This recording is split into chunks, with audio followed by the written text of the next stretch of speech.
Darkness has a way of carrying secrets. In the empty stretch of space beyond the settled trade routes, in the black silence where stars are distant and voices fade, whispers began to circulate.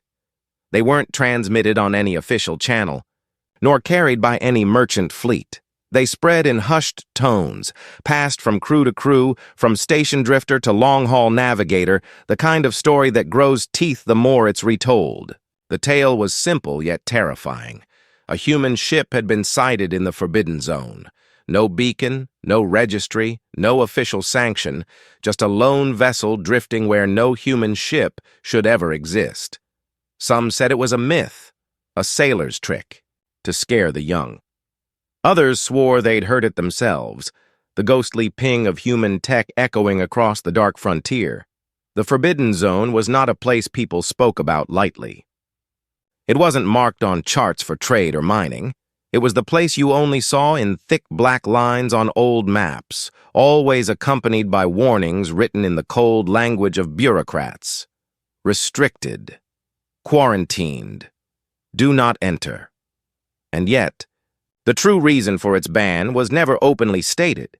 Ask 10 different spacers and you'd hear 10 different answers.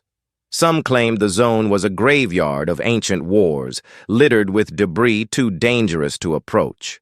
Others whispered of alien relics hidden inside, things never meant for human hands. A few suggested the zone itself was alive, a vast trap disguised as a region of space. Whatever the truth, the message had always been clear. No one goes in, no one comes out. That was the rule. Until now. The whispers spoke of a freighter crew who'd picked up the signal first.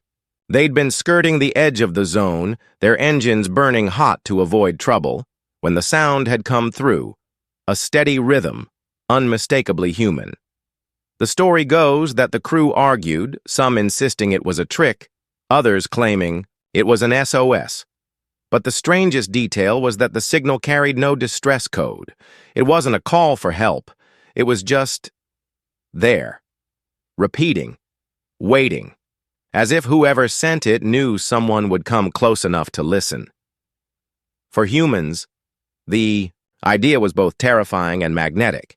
Every generation of explorers knows the same pull, the call of the unknown. And for those who had spent years staring out into the void, living their lives between steel walls and recycled air, the possibility of a human ship deep in the zone was more than a rumor. It was temptation. Because if the whispers were true, then someone had defied the rules. Someone had gone where no one dared. And they had left something behind. The official agencies dismissed it, of course. They always do. The patrol fleets issued denials, stating no ship was missing, no registry flagged. Fabricated nonsense, one official called it. But out on the edge, no one believed that. The edge was where truth blurred with survival, and if enough people said they'd heard the same thing, it was only a matter of time before someone decided to go looking, and that's where our story begins. With a small crew, hungry, restless, chasing the next job, the next rumor, the next discovery. They weren't heroes. They weren't soldiers. They were just people bound by desperation and curiosity, driven by the thought that if there truly was a human ship in the Forbidden Zone, then whatever it carried could change everything. Maybe it was lost technology. Maybe it was evidence of something bigger, something humanity was never meant to uncover. Each member of the crew had their own reason for agreeing to step past the line. For one, it was about the money, the kind of salvage that could retire them for life. For another, it was about answers, the truth of whether humans had dared to go further than the stars permitted. And for another still, it was about something quieter, more personal, the need to prove that humanity wasn't as small as the universe wanted them to feel. The ship that carried them was old, patched together from too many repairs, its hull scarred by time and close calls. It wasn't built for glory. But sometimes it's the forgotten ships that make the discoveries no one else dares. As they powered their way past the last beacon that marked civilized space, the air on board grew heavy. Silence carried its own weight, and even the hum of the reactor seemed subdued, as if the ship itself knew it had crossed into somewhere it shouldn't. The crew didn't talk much after that. Each kept their eyes on their stations, trying not to think about the countless stories they'd grown up hearing. Because in the zone, stories had a way of becoming real. Vessels had vanished without warning. Entire convoys had been recorded, entering, never to return. Strange echoes on sensors, lights that weren't stars, shadows that moved against the void. Every spacer knew at least one tale, and every tale ended the same way: silence. And yet, the further they went, the stronger the signal became. It was faint at first, almost like static, but soon there was no mistaking it. A human signature. Old, but distinct. Their instruments confirmed it again and again. It was there, pulsing through the dark. Proof. But proof of what? Was it truly a human ship, forgotten and drifting? Or was it something else, something far worse, wrapped in familiar skin to lure them deeper? No one could answer that yet. All they knew was that the signal was waiting, steady and patient, as if daring them to come closer. And now, with every kilometer they crossed, every choice they made, they were falling further into the silence of the zone. The hum of the engines pressed on, a heartbeat against the void, until one of them finally broke the quiet. Their voice was low, almost a whisper, though the ship's comms carried it to every corner. If that's really a human ship out here, then what happened to the crew? No one answered, because in that moment, each of them realized the same truth. Whatever they were about to find, it would not just be an answer, it would be a choice. And once they saw it, once they knew the truth, there would be no turning back. The signal pulsed again, steady as breath, waiting, and the crew, caught between, fear and fascination, guided their ship deeper into the forbidden dark. The ship pressed forward, following the ghostly rhythm that cut through the static. It was a steady beat, almost like a heartbeat, but colder, stripped of anything human except the unmistakable signature of technology that shouldn't exist out here. Every spacer knew the code patterns, the subtle quirks in human engineering, that gave away their origin, and this was one of them. The instruments didn't lie. Whatever waited in the black was human-made. The question that no one could put into words was why it was here, and how it had survived in a place no one was supposed to enter. Inside the small freighter, tension hung heavier than the recycled air. Each member of the crew carried it in their own way. One leaned forward at the console, staring at the signal readouts with an intensity that made their knuckles white. Another sat back in the pilot's chair, calm on the surface but tapping one finger endlessly against the armrest, betraying the rhythm of nerves. The youngest of them had stopped pretending to be busy, instead letting their eyes drift between the others, silently trying to read expressions. They weren't close, not the way some crews became after years together, but right now their fates were tied by a single decision: to keep chasing that signal deeper. Space out here felt different. Beyond the boundary of charted trade routes, the stars themselves seemed colder, more distant. There was no chatter on the comm bands, no scattered signals from other ships, no soft glow of beacons marking safe lanes. Only the steady pulse of the unknown. The Forbidden Zone had a reputation for silence, the kind that sank into your bones and made you feel small. Out here, even the strongest engines couldn't disguise the truth. Humanity was fragile, and yet it was always humans who pushed forward anyway. The ship's captain, or as close to one as they had, finally broke the long quiet. Their voice was steady but low, as if afraid the zone itself might be listening. They reminded the crew of the risks, repeating the same facts they all knew. There was no backup out here, no help if things went wrong. The zone wasn't just dangerous, it was final, but no one asked to turn back. They had already passed the point where retreat would feel like safety. The signal had taken root in their minds, and curiosity had a way of crushing caution. To understand why they pushed forward, you'd have to know who they were. Not the clean, polished faces of official fleets or the disciplined teams of corporate. expeditions. These were people who had lived too long on the edge, who had traded safety for survival and learned to see risk as currency. For some, it was about money. The thought that the wreck of a human ship in forbidden space could carry tech worth more than any cargo run. For others, it was about pride, the chance to prove they weren't just drifters in the void, but explorers, discoverers, the ones who would go where others feared to tread. And for at least one of them, though they hadn't said it aloud, it was about belonging. To find a ship out here was to find a piece of humanity itself, stranded where it never should have been. The zone had that effect on people. It didn't. Just guard its mysteries with silence. It made you wonder what secrets were hidden in its black heart. The stories that had spread over generations gave it a kind of mythic weight. Some swore there were alien structures inside, ruins older than Earth itself, designed in shapes that bent the mind. Others claimed time behaved differently, that ships lost within could emerge decades or centuries later without their crew aging. A day. There were even darker tales, ones that spoke of voices on the comms calling you by name, or lights that drew you in until you vanished without trace. None of them knew which story, if any, was true, but all of them knew they were about to find out. The hum of the ship deepened as they shifted to half speed, careful not to miss anything on sensors. The youngest crew member kept their eyes on the wide, forward display, watching the endless dark as though something might leap out of it. The older ones didn't bother looking. They knew the void never revealed its secrets to sight alone. It was always the instruments, the faint anomalies, the signals half buried in static. And right now, those instruments told them the pulse was getting closer, stronger.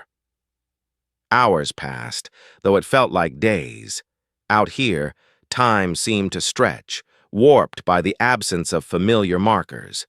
The crew began to feel the weight of the zone pressing in, the silence gnawing at them until even the smallest sound carried too much meaning. The creak of a chair, the faint hiss of air cycling through filters, the tiny click of boots against steel decking. Every noise reminded them of how fragile the line was between life and nothingness. Finally, the pilot announced they were entering a region dense with debris. It wasn't unusual this far from trade lanes, bits of rock, chunks of frozen matter drifting for millions of years. But the scanner showed something strange. Patterns, alignments that didn't fit random drift. The debris field stretched wide, as though a great force had torn something apart long ago. The ship slowed further, weaving through jagged shadows. The crew straining to see if any of the wreckage was artificial. And then it happened. The signal changed. Just a small shift at first, but unmistakable. The steady pulse broke, reshaped itself into a sequence. Not words, not yet, but deliberate. A pattern, like someone or something was aware of them, as though it had been waiting for their approach. Before making contact, the crew exchanged uneasy glances. The youngest whispered that it was a message, but no one wanted to answer. To respond meant acknowledgement, and acknowledgement meant connection. Out here, that was a dangerous step. Still, the signal continued, repeating the new sequence with mechanical precision. It felt less like a call for help now and more like an invitation. The captain ordered silence, eyes fixed on the display. Whatever was out here wasn't drifting mindlessly. It was active, awake. And human technology or not, that raised a question none of them dared voice. Who or what was behind it? The freighter pressed deeper into the debris, the engines barely, whispering. The crew tense as if one wrong move might wake something best left sleeping. Outside the viewport, fragments of metal glinted against starlight, twisted beyond recognition. Some pieces looked unnervingly like hull plating, but the markings were too eroded to confirm. The youngest swore they saw a number etched faintly into one shard, but when they pointed it out, the others dismissed it as imagination, and still the signal pulsed. Stronger now, closer, almost guiding them. Each of the crew felt it differently. For one, it was a lure, a promise of discovery that could make their name echo across the fleets. For another, it was dread, a warning dressed as familiarity. For the last, it was something deeper, a connection they couldn't explain, as if the signal wasn't just heard, but felt. The void around them grew thicker with debris until navigation became a slow crawl. And then, just as fatigue threatened to dull their focus, the scanners lit up with a shape. Large, structured, metallic. They had found something. It floated in the dark like a ghost, massive and silent, its edges blurred by distance and shadow. The instruments confirmed what their eyes hesitated to believe. It was a vessel. Human design. Old. Scarred by time and violence. But before they could see more, the signal cut out. The silence that followed was worse than the whispers.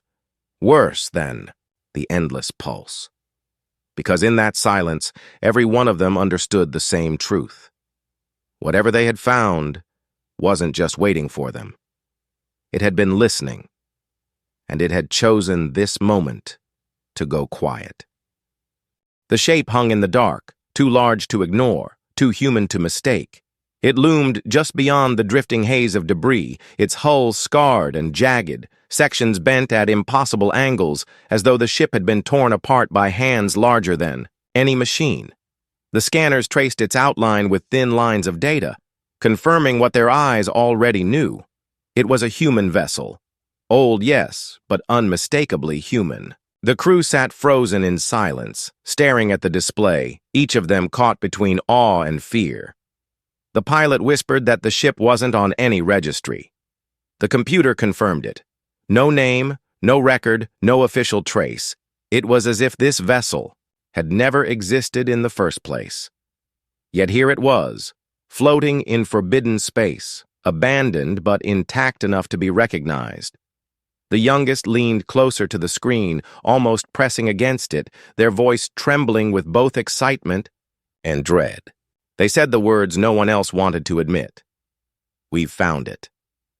But the signal, the one that had guided them here, was gone. Its silence pressed harder than the dark, as though the moment they discovered the ship, it had decided to fall quiet, watching to see what they would do next. The captain ordered a slow approach, every meter closing the distance between them and the husk. The hum of the engines filled the cabin like a heartbeat, steady but heavy. They all knew this was the kind of moment that decided the rest of their lives. As they neared, more details became clear. The vessel was massive, far larger than their small freighter. Its surface was burned. Patches of melted alloy stretched across the hull like scars. Whole sections looked like they had been peeled back, exposing skeletal beams within.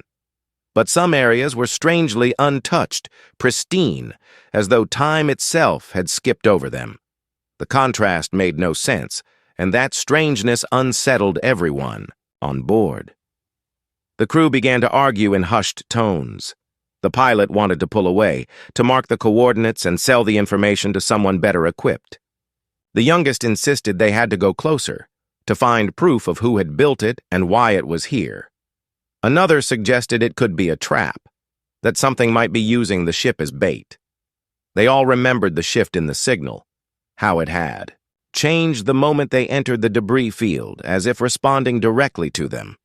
The conflict grew sharper.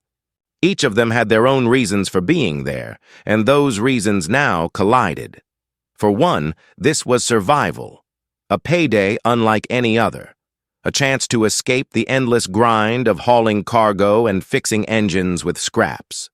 For another, it was about fear of the unknown, the sense that they had already gone too far and needed to retreat before the zone decided their fate.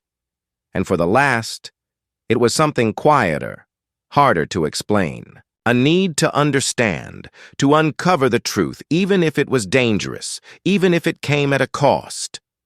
Their voices rose, echoing too loud against the steel walls. Then, just as suddenly as the argument had started, they all fell silent. The external lights of their freighter had caught something, a marking on the side of the derelict ship. Faded, nearly erased, but still visible. It was human script. A name, though most of it was unreadable. Only a few letters remained, glowing faintly, under the wash of light, like ghosts refusing to fade. No one spoke for a long time. That half-broken name carried weight. It was proof beyond argument. Whatever stories the zone had buried, this ship was part of them. The captain finally gave the order. They would dock. The docking was slow, careful, the freighter inching toward. A breach in the old ship's hull where twisted metal formed something like an opening. The lock engaged with a shudder, the sound of steel meeting steel in the middle of silence. The crew suited up, their breath echoing loud in helmets, their movements tight and uneasy. Each carried the knowledge that this was the moment where myths became real, or where they discovered why no one ever came back from the zone. Crossing into the derelict was like stepping into the lungs of something long dead. The corridors were wide, meant for a ship far grander than their freighter. Dust floated like ash, disturbed by their lamps, glinting faintly in the beams. Walls were scorched, bulkheads crumpled as if crushed by invisible force. And yet, here and there, sections gleamed as though they had been polished yesterday. The strange mix of ruin and preservation gnawed at their nerves. The youngest pointed out scratches on the walls, marks that looked deliberate, like symbols carved by desperate hands. The pilot dismissed it as battle damage, but their own voice shook as they said it. The captain kept moving, pushing them deeper, following the path that seemed to align with where the signal had originated. The deeper they went, the more the ship seemed to change. The layout became unfamiliar, halls twisting into shapes that didn't fit human design. Some corners bent too sharply, some ceilings stretched too high. The lights of their helmets cast shadows that didn't fall where they should. It felt less like they were exploring a ship, and more like they were walking into something that had been reshaped by an unseen hand. Then came the first real sign of life, or what had once been life. A figure slumped in the corner of a chamber, its suit cracked and brittle with age. A human suit, though older than any model they knew. The visor was shattered, the bones inside long turned to dust. The youngest froze, their voice caught in their throat. The pilot muttered a curse under their breath. The captain said nothing, just stared for a long time before urging them on. The body was not alone. They found more as they pressed deeper, each in strange positions as though caught mid-motion. Some looked like they had been fleeing. Others appeared to have been reaching for something. And all of them, every single one, were in human suits. The crew's arguments fell quiet after that. There was nothing left to say. The conflict shifted from words to silence, each of them fighting battles inside their own thoughts. The youngest still wanted to know more, their fear balanced by wonder. The pilot grew more insistent, arguing they had proof enough already that staying longer was asking for death. The captain was harder to read, torn between duty to the crew and the pull of something deeper. The zone had taken hold of them, each in different ways, and it was only a matter of time before those pulls tore them apart. As they reached what seemed like the central chamber, their lamps caught on something massive, a core of some kind, still faintly glowing with energy. It pulsed softly, like the echo of the signal they had followed. Around it, the walls were unscarred, untouched, pristine, and that was when the signal returned. Not faint this time, not distant. It roared through their comms, clear and sharp, filling their helmets with its rhythm. Only it wasn't just a rhythm anymore. It was structured. It was language. Human words, distorted but recognizable, repeating again and again. The words chilled them to their bones. We are not alone. The chamber seemed to breathe with the pulse of the core, shadows shifting as if alive. The crew froze, torn between recording the proof and running back to their freighter. The tension stretched to the breaking point, each second feeding the conflict between curiosity and fear. And then, as though the ship itself were aware of their hesitation, the lights along the chamber walls flickered on, one by one, guiding, their gaze deeper into the dark. The chamber felt alive, though no living thing stirred within it. Their helmet lights glared across smooth walls that seemed to hum beneath the surface, the glow of the core pulsing in time with the signal now burning through their comms. The words repeated, distorted but impossible to mistake. "We are not alone." Each syllable echoed inside their helmets, bouncing around their skulls until the crew's breathing grew ragged. No one moved at first. They stood locked in place, torn between the urge to flee and the pull of discovery. The youngest took a hesitant step forward, their boots scraping against the deck, the sound sharp in the stillness. The pilot grabbed, their arm to stop them, whispering furiously that they needed to turn back now, that this was no salvage, no hidden fortune. This was a warning. The captain didn't speak, only stared at the glowing core, eyes narrowed as though trying to decipher the message hidden inside its steady pulse. The argument reignited, their voices low but sharp, every word edged with fear. The pilot demanded, they leave before the ship sealed itself, or worse, before something unseen awakened. The youngest pushed back, saying they had proof, that this was history unfolding before their eyes, that walking away now would mean letting the mystery remain, buried. The captain stood between them, caught in the storm of their clashing wills, but the tension on their face revealed they were just as torn. As the debate spiraled, the chamber shifted. Lights flickered along the walls, not randomly, but in a sequence, spiraling outward from the core as though beckoning them forward. Dust shook loose from unseen vents, drifting in weightless clouds. Somewhere deep within the ship, metal groaned, a sound like something ancient remembering it was still alive. The pilot swore under their breath and tightened their grip on the youngest's arm. But then the message changed. The words twisted, crackled, broke apart, then returned in a different rhythm. This time, it wasn't a statement. It was a question. "Are you human?" The comms filled with static after the phrase, the silence that followed heavier than before. The crew froze, staring at each other, waiting for someone else to speak. Their comms were closed to outgoing signals, but the question pressed into them as though demanding an answer. The youngest whispered that maybe they should respond, that maybe the ship, or whatever controlled it, was searching for survivors. The pilot's face hardened, fear sharpening into anger. They spat that no good ever came from answering voices in the zone, that the stories all agreed on one thing. Once you engaged, you were never the same again. The captain finally ordered silence, cutting off the argument, but even their voice trembled. They suggested recording everything, every flicker of light, every word of the signal before heading back. It was the only way to balance discovery with survival. But before they could act, the chamber itself seemed to disagree. Panels along, the walls slid open with a slow hiss, releasing faint streams of vapor that curled through the stale air. Shapes glimmered behind the openings, shards of crystal or machinery. It was hard to tell. Their lights reflected strangely, bending in ways that made the chamber feel deeper than it was. And then came the sound, soft but unmistakable. Footsteps. The crew spun around, lamps swinging wildly across the chamber. Nothing was there.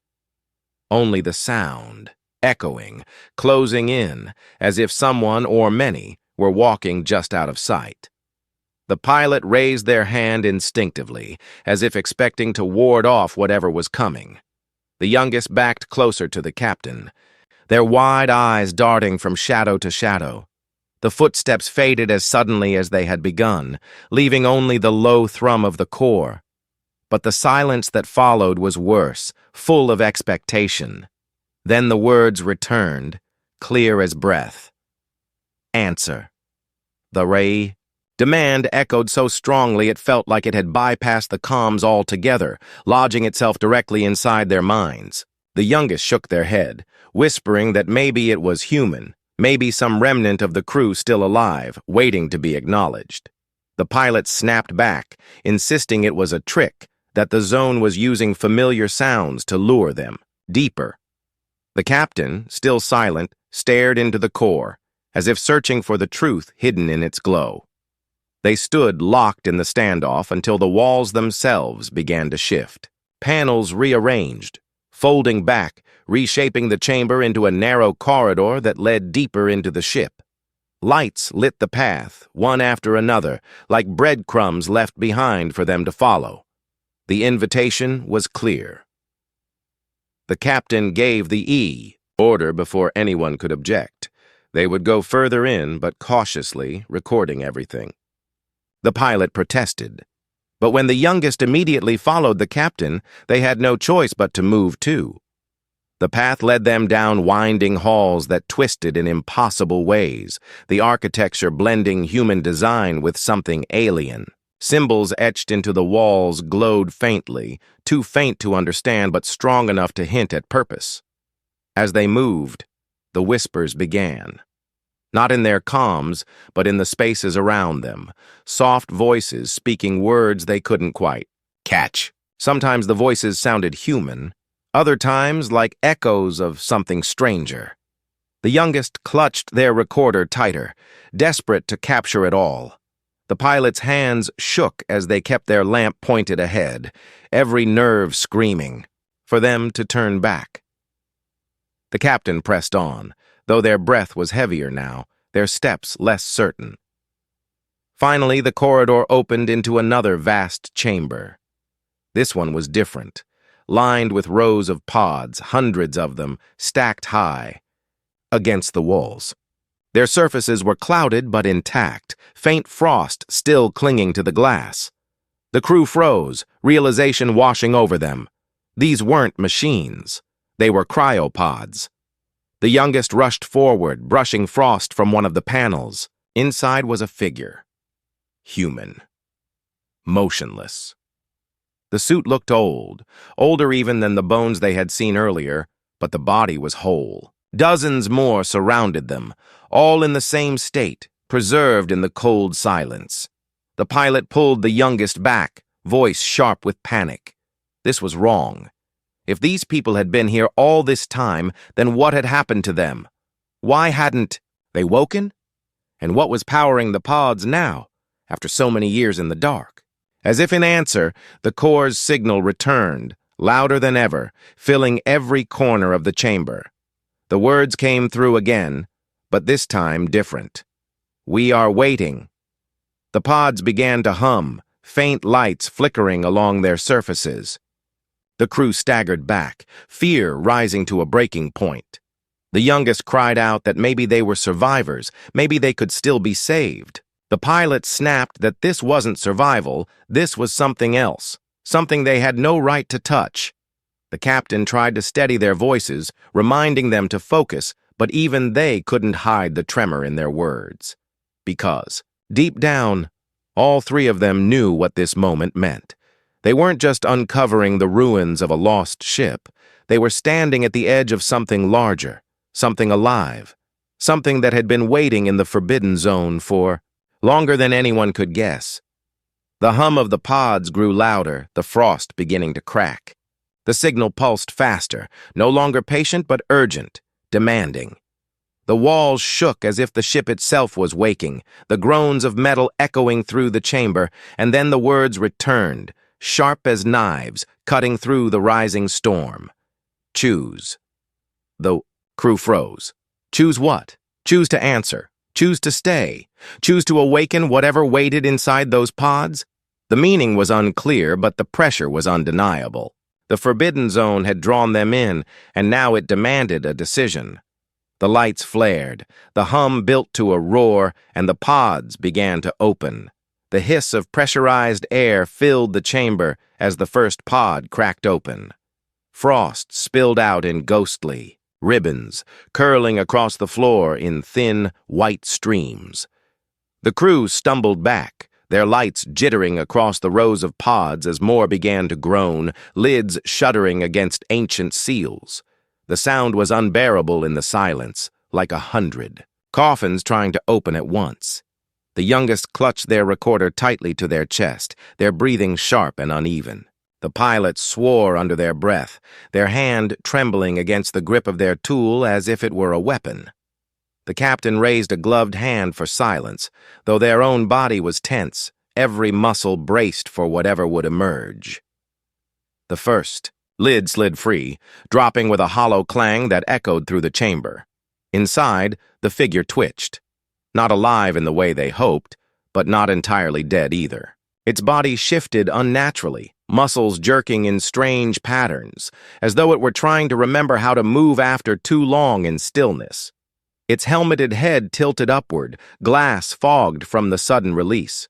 The youngest whispered that it was human, had to be human, but the pilot snapped back, saying no human moved like that. More pods opened, more figures stirring. Some staggered forward, clumsy and slow, their steps uneven.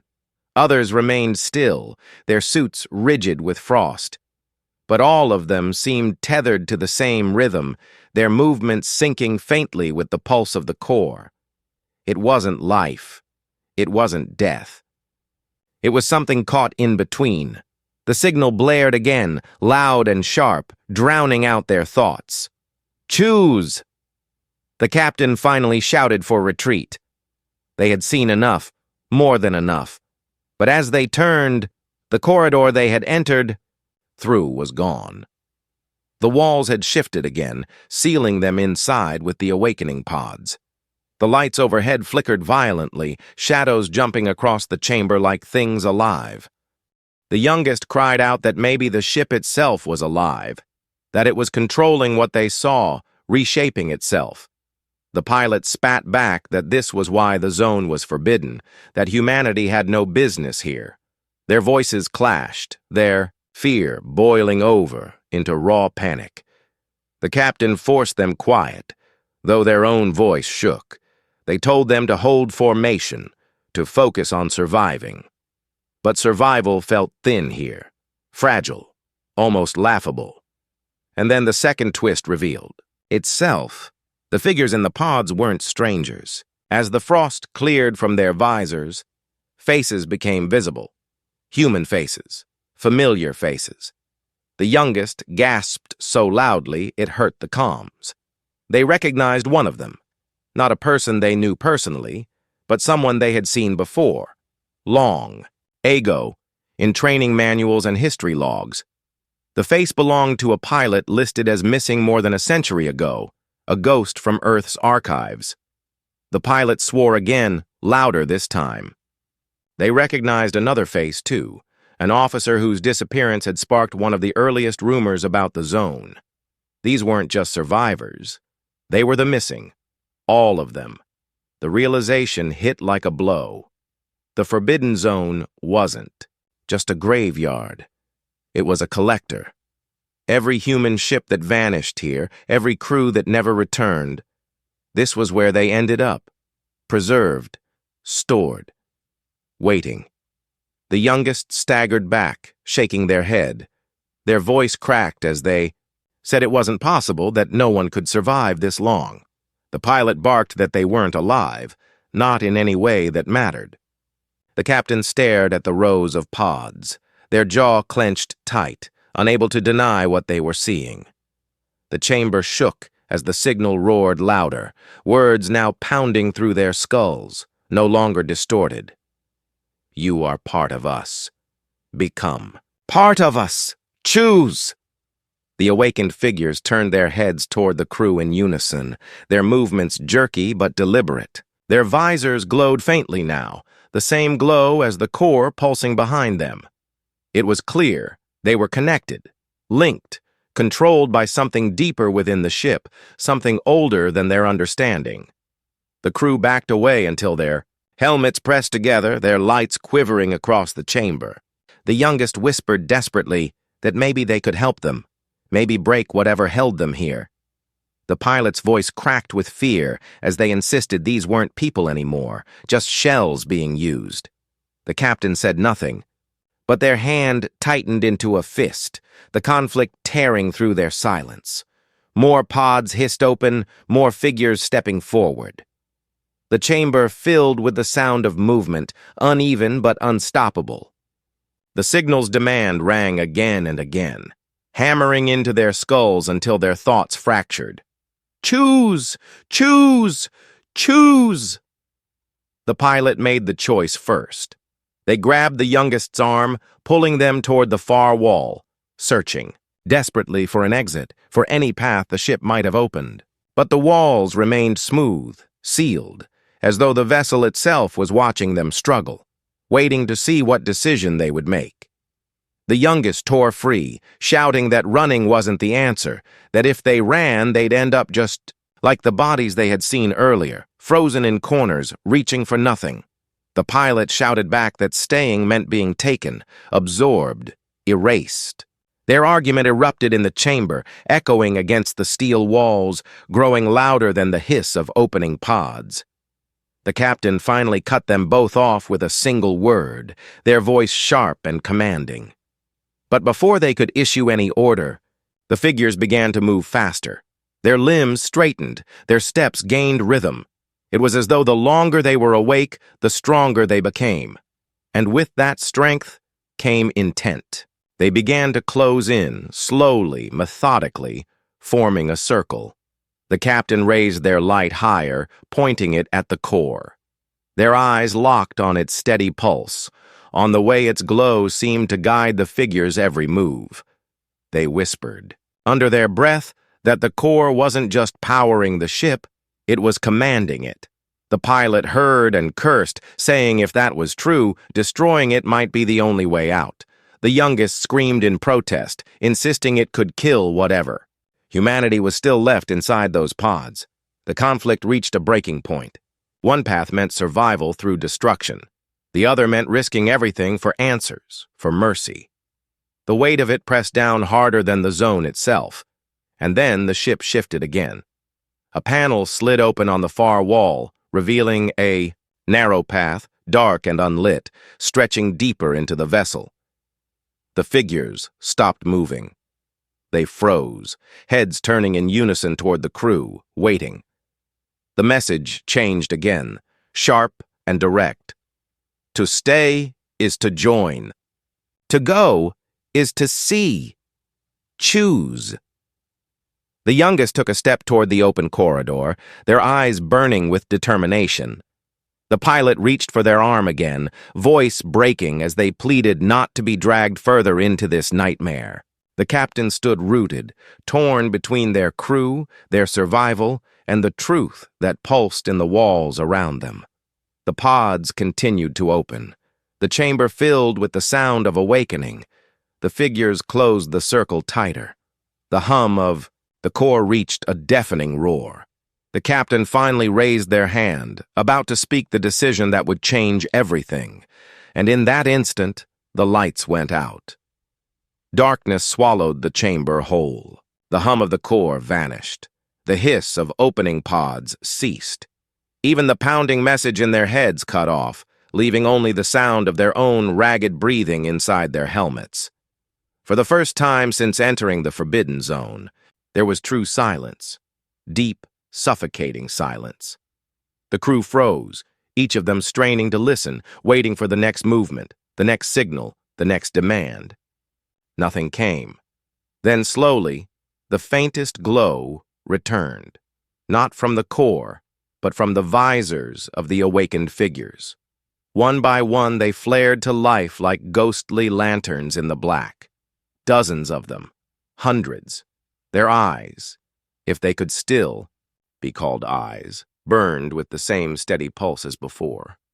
And now, without the hum of the core to drown it, the rhythm echoed in the crew's chests, a vibration that seemed to crawl into their hearts. The captain shouted for light, and the pilot snapped on their suit lamp. The beam cut across the chamber, catching the outlines of the figures, all standing still, all watching. None moved closer. None raised a hand. They only stared, glowing, waiting. The youngest whispered the words they all feared. "They're waiting for us to choose." The captain's hand tightened into a fist, the conflict etched into every line of their face. Destroy the core and risk unleashing something worse, or follow the path the ship had opened, deeper into the unknown. The pilot hissed that there was no choice anymore, that the only way out was to sever whatever was controlling these husks. They raised their tool, ready to strike at the glowing core. But before they could move, every visor in the room flashed, in unison, blinding white, and then the crew were no longer in the chamber. The transition was so sudden it felt like falling. One moment they stood surrounded by pods and figures, the next they were somewhere else, inside a memory that wasn't their own. The air was warm, the walls alive with color, the hum of engines steady and familiar, a human ship bustling with life, its crew moving through corridors, laughing, shouting. Alive! The captains staggered back, their breath caught in their throat. The pilot cursed, swinging their lamp wildly, but it only illuminated more scenes. Crew gathered in the mess, pilots at their stations, officers charting courses. The youngest fell to their knees, tears filling their eyes.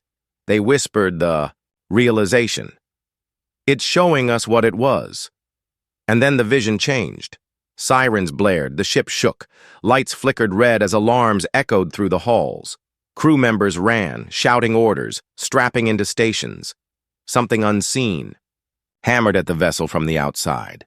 The youngest cried out as the vision shifted again. Bodies hurled across corridors, fire tearing through bulkheads, suits being sealed in desperation. The forbidden zone itself pressing in, twisting the ship apart. The captain clenched their jaw, forcing themselves to watch as the vision showed the final moments. The core glowing brighter, crew dragged into pods, sealed away one by one. Their faces were filled not with fear, but with resignation.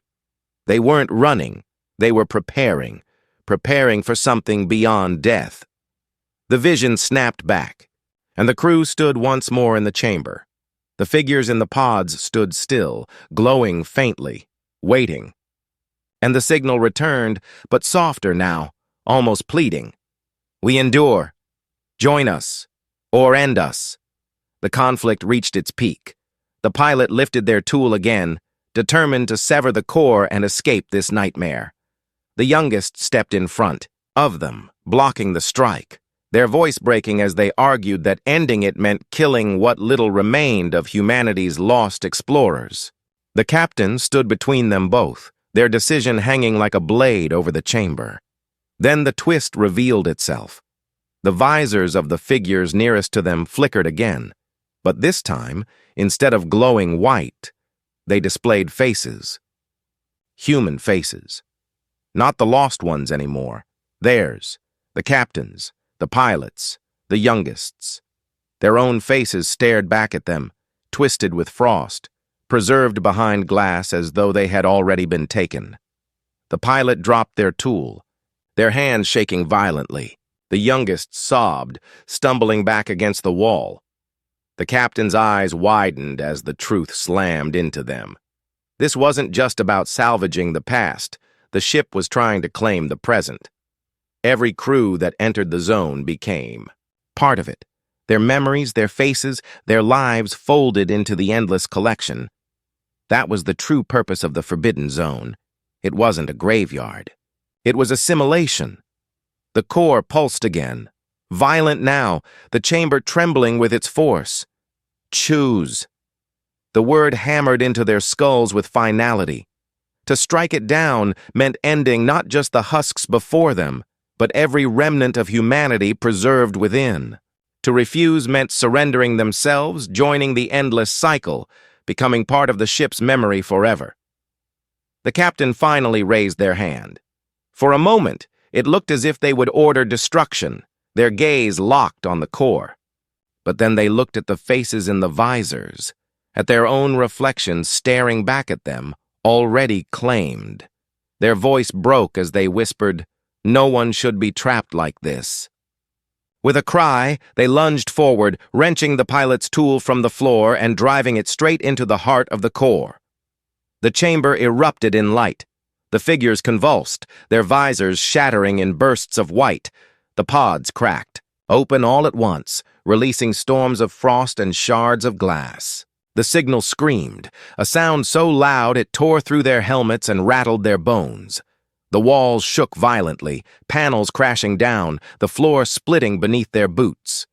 The ship roared like a living thing in pain. The crew scrambled for balance, fighting against the storm. The youngest cried out, reaching toward the core as though trying to pull back the strike, but it was too late. The light consumed everything, swallowing the chamber, the figures, the sound. And then it was gone. Silence. When the crew's vision cleared, they were back in their freighter, strapped into their stations, alarms blaring.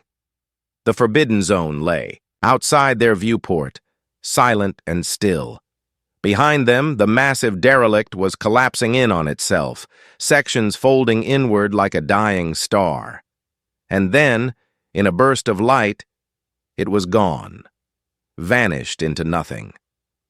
The pilot gasped for air, trembling, hands gripping the controls. The youngest sat frozen, tears streaking their face, unable to process what they had just seen. The captain slumped back into their chair, eyes hollow, the weight of the choice crushing them. The ship's instruments flickered, the static clearing on the comms. For the first time since entering the zone, they heard the sound of open channels. Normal, traffic, distant signals from beyond. They were free. They had survived. But as the youngest turned to speak, their words caught in their throat. The captain's visor, still lowered, flickered faintly with light. Just for a second. A reflection. A pulse. The same steady rhythm they had seen in the chamber. The zone wasn't done with them. The silence, after the collapse of the derelict, hung heavy inside the freighter. The crew sat strapped in, their helmets still sealed, the alarms of their ship echoing in the background. For a long time, no one spoke. Each of them was still inside that moment, replaying the faces they had seen in the pods, the terrible choice that had been made, the final flash of light that destroyed the core and everything it had held.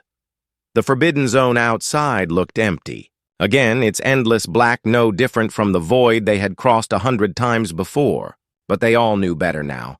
It wasn't empty at all. The pilot was the first to break the quiet. Their voice was hoarse, strained from fear and exhaustion. They said the only thing that mattered now was leaving. Put distance between them and the zone. Burn the engines until the stars of familiar trade lanes filled the screens again. The youngest turned to them, eyes wide and wet, shaking their head. It wasn't that simple. They asked what they had just destroyed, if the people in those pods had truly been lost, or if they had been something more, if maybe they could have been saved. The captain sat in silence, their gloved hands gripping the armrests of their chair, staring out at the void. When they finally spoke, their voice was low, weighted with something the others couldn't place. They said there had been no saving them. What they had seen were memories, fragments, echoes of lives that had ended long ago. The zone hadn't kept them alive. It had trapped them, preserved their likeness, their thoughts, maybe even their fears, but not their humanity. To leave them like that would have been cruelty, not mercy. The youngest wanted to argue, but the words wouldn't come.